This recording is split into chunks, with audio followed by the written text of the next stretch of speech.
on my way to school, DVC, and I feel pretty good right now. I want to say I didn't do jack-ish today. That's kind of untrue. I did homework. I did a little bit of homework. I got some assignments done, which is more than I can say for like the first 2 weeks of school. And yeah, and then I just watched YouTube for like 3 hours. I like to keep updated on people and things going on around me. I guess that's one way to put it. So anyways, that's what I did, and this is what I'm doing now, and I'm almost there at school. I'm not sure what time it is. My class starts at 7, and I know I left a little bit after 6:30, and it only takes about 25 minutes to get here roughly, so I could, yeah, I got 4 minutes until I'm supposed to be there. So yeah, I'll be late, but all is well. Hopefully there will be seats, otherwise I'm taking the test on the floor like I've done before. So anyways, right, that's what I was gonna say. So right as I was getting off the freeway, there was a homeless man right off the freeway, and I remembered that I had $1 left in my wallet, and I figured, you know what, good deed of the day. He's probably hungry, I don't know. The $1's not gonna serve me in any way. You know, it's not gonna get me gas, it's not gonna get me food, it's not gonna get me anything really. And so rather than being selfish and being like, no, I'm not gonna give away $1 to someone who needs it more than I do, I was like, here, have $1. So right as I get to like the stop and go intersection, which is like right next to him, I, get my backpack really fast, get my wallet, I roll down my window, turn down my music, and he's super gracious already, you can just tell. And I get my $1 and he says, oh, thank you so much, God bless. And then I was just grateful. I was just like, here, have it. And I smiled and, here you go. I hope that's, helpful. And he said that when you smile, you bright up the whole world. And it made me giggle. I was like, oh my gosh, thank you. It's so nice of you. It's really cool. Not only that he gave me a compliment, but it was just the way he was so gracious about it. Like, he didn't have to compliment me in that way, but he felt, maybe that's just what he does. I don't know. Maybe it really wasn't like a genuine thing. I don't know. Maybe I'm just making ish up. But I don't know. I feel really good, and whether it was genuine or not,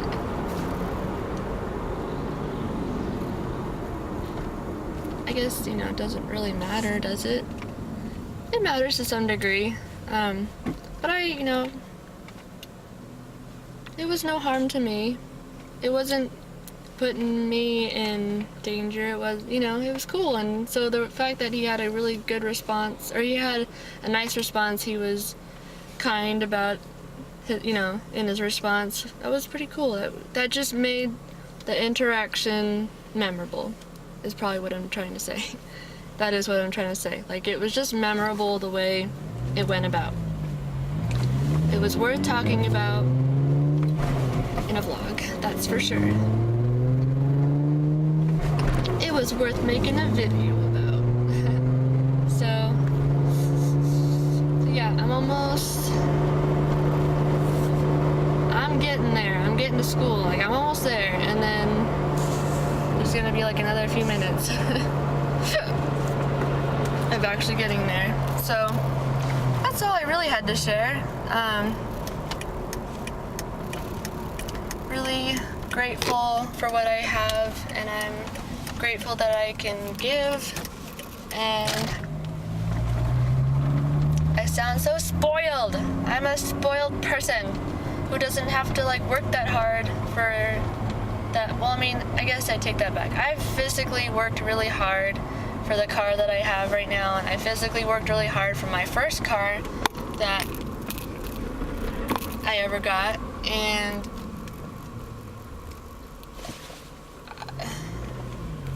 it still just doesn't feel good enough. It still feels like there must be a better excuse for your spoiledness.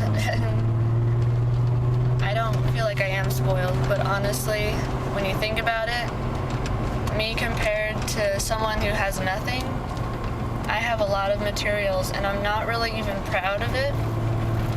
But I have a house that I don't pay rent for. I, live with my mom, and I have food.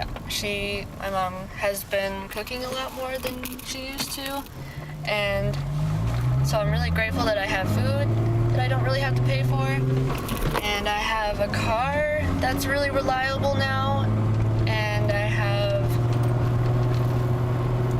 support all around me. Like, I have a lot of stuff. I have a lot of really great things, and I'm really grateful, and it was really cool to have that experience. Reminds me of my dad. My dad's very giving when it comes to homeless people because he's been homeless before and he knows what it's like, and so he likes to give what he can when he can to homeless people because he knows what it's like to be in that situation, to be homeless and like needing dollars for food. So yeah, that's my inspiration for the day as I park in a tight spot. Goodness. Okay. Well, I'm probably late for class. Test will be starting soon, so I gotta go. Bye. Well, note to self. Don't forget your Scantron. I forgot my Scantron, and so basically I have come to class unprepared, and usually I would just show up and be like, oh no, I don't have one. Can I borrow one from my neighbor? And it's worked out in the past where I, have just asked someone and, yeah, sure, like, here you go. But I don't want to rely on that, and socially, I don't like rejection at all. I don't like criticism. I don't like the idea that someone is observing me in my state of rejection. If I can't get a Scantron, then I feel rejected. I'm like, oh man, it didn't work out. Then I'm awkward, like, well, what do I do then? Do I just sit here? Oh crap, the teacher's looking at me probably and thinking like I'm such a bad student for not coming in class prepared. So with all that anxiety and all that worry and like, I just don't even go to class. Like, I'd rather not go through any of that than put myself in that sort of a situation. And there have been times where I thought it would happen, like where I thought negativity would happen, and then I'd show up and then it was the opposite. So, like, it's a whole probability game. You show up and it's either great or it's not that great. And I keep trying to tell myself to get over it. This probability game is not, it doesn't make sense. It just goes and goes and goes. Like, you don't ever actually find a factual answer. You don't ever actually get through something. You kind of just hope it works. And if it doesn't, then you're bummed out, and then you have to figure out a way to have to lift yourself up again. And it's just ridiculous. And yet, that's how I've been living for a while now. Maybe like the last 6 months or less. Maybe less than that. and it feels like a terrible habit to have, but it's also kept me very safe. And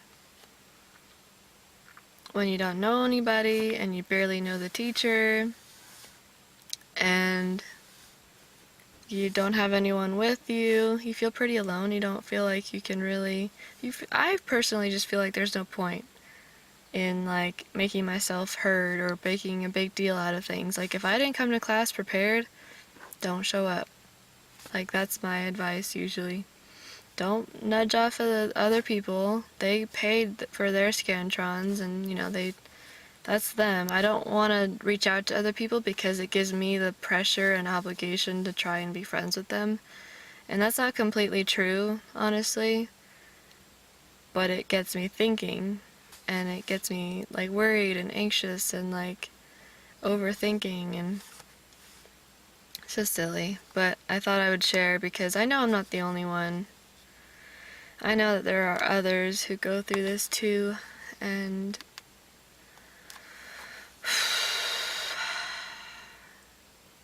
me talking about it helps a lot. I hope that it helps other people too. Hope it helps you. So I think I still have to like upload videos. So I'm not sure what I'm gonna do. I don't know. What should I do then if I have to upload my videos? I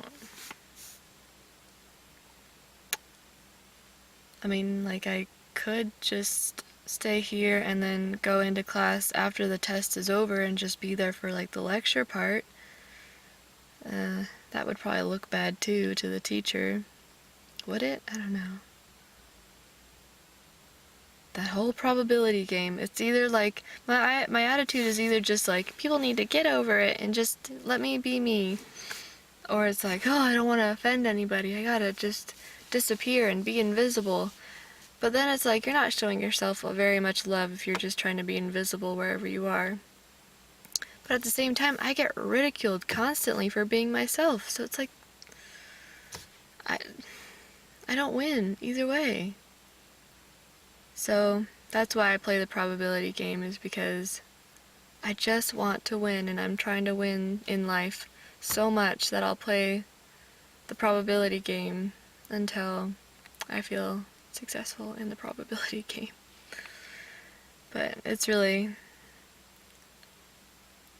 like, on one hand, yes, it's helping me, probability game's helping me, it's on my side, but then it's not, because it's just creating more overthinking, more anxiety and sadness, and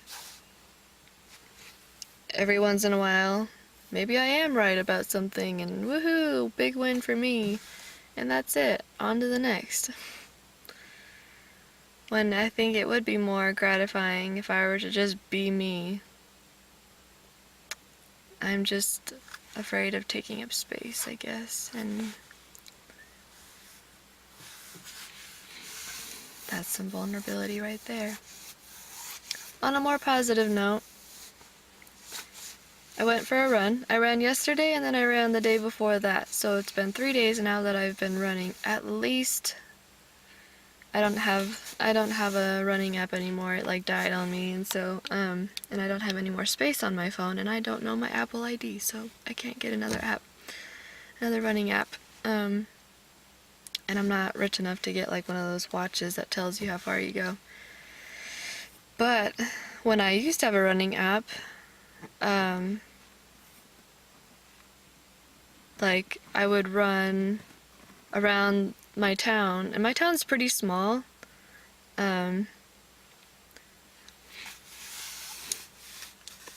Seriously, it's like really small. So I would have a loop to go on, and eventually, like my running app would tell me like, oh, you're at 3 miles now. You ran 3 miles. And so I know what it feels like physically to be at 3 miles, and I know how my lungs should feel. I know how my legs should feel. I know my body kind of knows when I've ran 3 miles. But also I can push myself a little bit more. I've ran 4 miles before, and I've ran up to 6 miles one time. So it's really just depending on how far I run. So I know that if I run, it's kind of hard to explain. Maybe I'll have to show you guys in a time lapse sometime. Run down this street, run down this street, run all the way over there, and run all the way back, and then go down this street, and then run all the way there. So it's kind of like a zigzag back and forth a few streets, and then go up this loop, and then back to my house. That's what I did today. There's also, I'm in Crockett, and then there's Port Costa, and then there's a windy road in between, and sometimes I have run that street because it's about a mile there and a mile back, and then I run a mile like around my house, around the loop, on the loop around my house, and that's like a total of 3 miles. So I do that sometimes when I feel like being daring and getting almost ran over on a windy road. So yeah, I had a good run, which is making me feel really good, honestly. Like, I don't know what I would do without running. I feel calm, my anxiety goes away, my endorphins are kicked in, my body feels good. So yeah, it's a good way to end the day when you go for a run. Alright, so I'll talk to you guys later. I'll end that vlog for today so I can upload it right now. So I'll see you later. Bye.